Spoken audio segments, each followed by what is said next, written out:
Hey there guys, welcome back to the channel.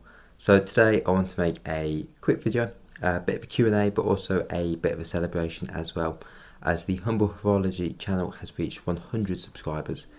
Now, pretty small milestone to most people, but to me, it's been something that I've been working towards for some time. Been pretty inconsistent with the uploads, to be honest. Crazy year last year. However, I'm absolutely delighted to have finally reached 100 subscribers. And I just want to say thank you to everyone who's liked, subscribed, commented. It's been a really great experience doing this so far. I've really enjoyed engaging with a lot of your comments. Every time I get a comment, I try my best to get back to it, and I have to pretty much everything. And I've had some really good discussions out of it, and I've got to say, really enjoyed it so far. So to celebrate, I thought I'd answer a few of the questions that you guys have left on my channel. I decided to keep a few of the questions for Q&A. Most of them I tend to answer at the time, but these I thought would make the basis of sort of a bigger video. So let's get straight into it. So the first question is from Dennis. I won't say your surname, but it is on the Young Hands Form A review that I did quite some time back. He's put, love Young Hands, want your opinion on what blue dial is best for starting watch collecting. On a limited budget, new/used. Okay, so I think that's a question that needs a bit more detail. It depends what your budget is, largely. A limited budget for someone could be £100. For someone else, it could be £1,500. So it's quite hard to say. Straight away, I would be looking at a diver myself. Depends whether you like that style or not. I would be looking at something like the Seiko Paddy Turtle. Blue dial, not only is it blue dial, but it's a sunburst dial, so it's very striking and it really makes the most of those sort of deep blue colours. I'd also be looking at the new Seiko Alpinist in blue. I think that's a gorgeous colour if you can get your hands on one. Aside from that, I'd be looking at the Orients. There's tons of choice out there. In terms of something a bit more sort of field watchy, Seiko 5s, you've got tons of blue dials, particularly in the field watch variants. You've also got sort of dress watches from Seiko, from Citizen, around about the £100 to £300 mark, which are sort of blue. And you've got some Pressages from Seiko line, going from about £300 to about £1,000. That look really beautiful. Obviously, the more expensive you get, the more intricate the dials tend to be. So you've got plenty of choice out there. And particularly if you go used, obviously that opens up a brand new avenue. And then you can be looking at sort of the more affordable tags. Will be dropping around about that £1,000 price tag. Used for Christopher Wards will be sort of around about £1,000, if not, pretty substantially below that. So those are a couple of options that I'd be looking at. But yeah, come back to me with a bit more detail. If you want any sort of other bits of advice, just let me know. So I've got a comment from Black Koi T. How do you legit check your Casio? Easiest way is, in the first place, and this is what I actually said in the comment, is just buy from a reputable dealer. Buy from somewhere that it's going to be legit. So, big organisations, big retail brands. Buying on eBay, more than likely you'll be okay. But obviously it's not really guaranteed unless, again, it's from a big retail outlet. If the price is too good to be true, usually when it comes to buying stuff, it is in general. So I wouldn't go for anything that is crazy cheap. But to be honest, Casio's been Casio's. Even if you bought a fake one, you're likely to have spent more than sort of £10 to £15 on it. So it's not ideal. We don't want to be scammed, but at least you're not talking silly amounts of money. Other than that, look at the reference numbers on the back. Cross-reference them against pictures, videos, and there are plenty of videos on YouTube about spotting fakes and stuff like that, so I'd recommend certainly looking at those. Got a comment here, let's go through this one, from Damien, who said, love the content, thank you. Would just like to know what your ideal collection size is. So I always thought it was around about 10 pieces. Sort of gone past that now, and I think I need to bring it back in a bit. I think I'm currently at about 13 or 14 pieces. Some of them are kind of just in here to be reviewed and to be potentially moved on, but I need to actually do that. But yeah, for me at the moment it's probably about 10 pieces. Obviously this is something that can change, because you see plenty of watch collectors who are sort of bigger watch collectors. They collect sort of 10 plus pieces, and then out of nowhere they'll kind of sell everything, buy a grail piece, and then just sit with one watch or just a few watches, which is a level of refinement that I would love to get to, but I've got too many pieces already that are too sentimental for me to let go, particularly ones that are gifts. So I'd never be a one watch collector, I don't think, but I certainly would like to rein it in for where it is now. So yeah, I'll probably say 10 pieces or slightly less, which reminds me I really should do a sort of state of the collection at some point, because some of these pieces will be moved on, so I think it'd be good to get them on camera, talk about them before they leave, just so you've got a better idea of what I'm actually working with, because I've never actually shown you my collection, which is pretty shocking, seeing as that's the most obvious video you should really make when you're a collector. Got a comment from Matthias, who's actually asked questions before, so welcome back to the channel. And please excuse me for looking down and looking at my iPad, because I've got all the comments on here and all the questions on here. And he says, what do you think about Seiko's move into more expensive pieces, in terms of not being budget anymore, but being slightly above that? I think Orient might take that place that Seiko used to have, but it's a shame to see them move up. So I think with Seiko, I think there were years and years of incredible value and them undervaluing their pieces. I think that's the problem, is that they did undervalue their pieces. I think we've had our value proposition distorted by micro brands, particularly.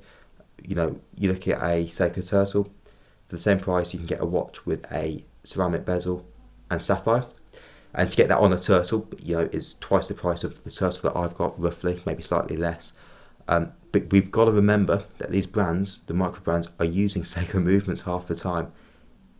Show me more than 10 micro brands that don't use an NH35, I'd be very surprised.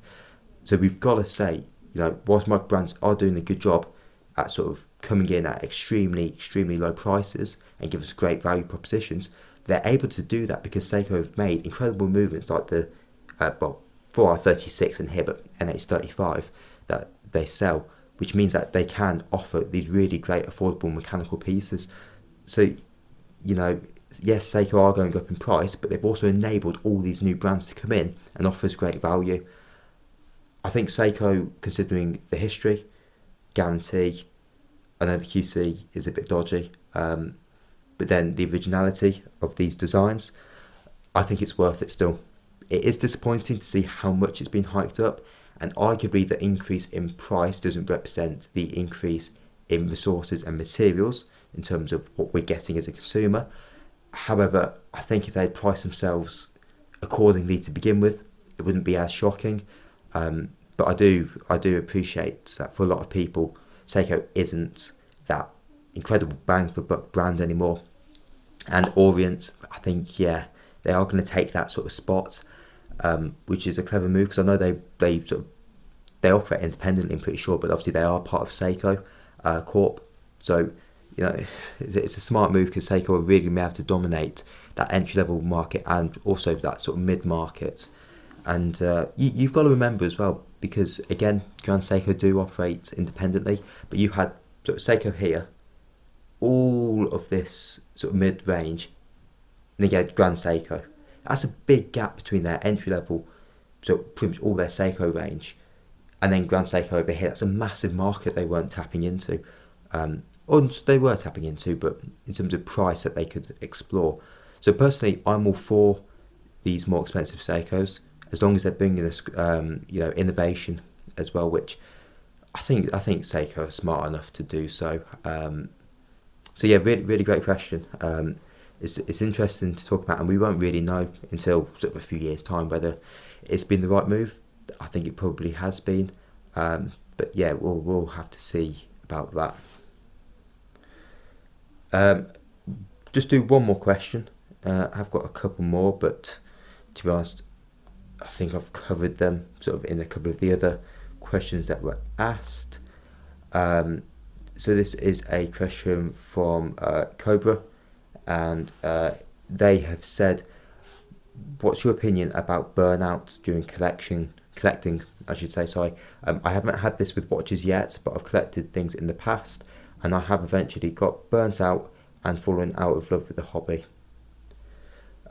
So I've been quite similar. I've had other passions in the past, which, you know, I'm not as into now as I was back then. You know, particularly gaming is one of them. I think the way to not get burnt out of the hobby is to only spend a sort of portion amount of time with it. You know, it's easy to get sucked into the loophole of watching tons of YouTube videos, and, you know, saying that, I would love you to watch tons of mine, but at the same time, don't go overboard with stuff. You know, don't spend all day, you know, looking at watches, talking about watches, you know, because then it does become almost a bit suffocating. So that's what you're spending all your time doing. Whereas if you sort of dip in and out, and have other stuff going on as well in terms of hobbies and that escapism. You know, I know for me, I like reading, but if I was to read every single minute of every single day, or for like 2-3 hours a day, I wouldn't enjoy it as much as when I do it, which is sort of a few hours a week, and it wouldn't feel as rewarding to me. So I think we've got to remember there are other things in life than mechanical watches, and whilst, you know, it's great to have a passion and have something that you really enjoy learning about and being involved in a community, you know, there's plenty of other stuff out there. Well, you know, it's a new year, why don't you try something else as well, and, you know, potentially build more hobbies, because, you know, the most interesting people you meet are the people who are passionate about something, but they're also interested in other stuff as well. You know, those are the people that you want to have conversations with, and I think it just makes you a better sort of rounded person. So I think it's all about moderation, really, in terms of getting burnt out. But it's a good question, actually. It's a really good question. Yeah, moderation, I would say. So that's going to cover it for the questions. I just wanted to cover a couple of other bits if anyone's actually still watching. So obviously 100 subs, really grateful. Feels great to get that. I sort of refreshed my YouTube studio this morning. 100 came up, exactly 100. You know, awesome feeling. So thank you, genuinely. It's, you know, it's a really great moment for this channel. Goals for this year for the channel, I think 1k subs. You know, I'm going to have to put more into it this year than I did last year. Consistency, quality. I think the quality has improved, but continue to improve that quality, and more sort of cutting edge content rather than sort of cookie cutter stuff, which arguably I've been guilty of. But I also want to build a real community, because, you know, I get comments from, you know, the same people, which is great, and that's what I love. I love, you know, having conversations with people across different videos. I think that's brilliant. But that's what I want, is to build a community this year, and 1k subs.